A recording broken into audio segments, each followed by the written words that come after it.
नमस्कार, माझं नाव Lakhan Mohite, Dayal seeds company प्रतिनिधी जळगाव. तर आज आपण आलेलो आहेत सातर्णे तालुका जिल्हा धुळे येथील प्रगतशील शेतकरी त्यांच्या अनमोल 51 या प्रक्षेत्रावरती. तर आपण त्यांच्याकडनं जाणून घेऊ अनमोल 51 बद्दल. सर्वात अगोदर तर आपण त्यांचा परिचय जाणून घेऊ. दादा, आपला परिचय. गणराज पाटील, मुक्काम पोस्ट सातारा तालुका जिल्हा धुळे. अच्छा दादा, आपण हे दयाल सीड्सचं कुठलं वाण लागवड केलंय आपल्या शेतामध्ये? अनमोल 51. अच्छा, किती पॅकेट लागवड केली? 2.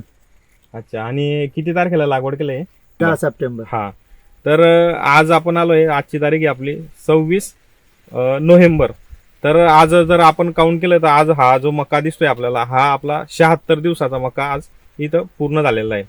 तर तुम्ही बघू शकता 76 दिवसामध्ये मकाचा जो भुट्टा आहे तो बुणका बघा तुम्ही पूर्ण भरलेला आहे. आणि हा जो कंडिशन आहे आज, ही दुधाळ अवस्थेमध्ये, जे आपण चिकाळ अवस्था म्हणतो, तर त्याच्यामध्ये. तर दादा, तुम्हाला अजून काय वाटलं या मक्काबद्दल किंवा तुमचा अनुभव काय आहे? चांगला आहे. अच्छा, असं. आणि जमीन जर बघितली आपण तर जमीन हलकी जमीन आहे तुमची.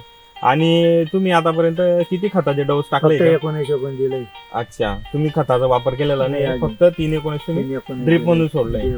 अच्छा, तुम्ही हा मका लागवड करून समाधानी आहात? समाधानी. अच्छा, आणि इतर आपल्या शेतकरी बांधवांना तुम्ही काय संदेश द्याल? चांगला आहे भाऊ आपला मका. अच्छा, जर तुम्ही मका लागवड करत असाल तर अनमोल 51 मका हा तुम्ही चांगला आहे भाऊ. जरूर लावा. हरियाले खुशहाली धरती से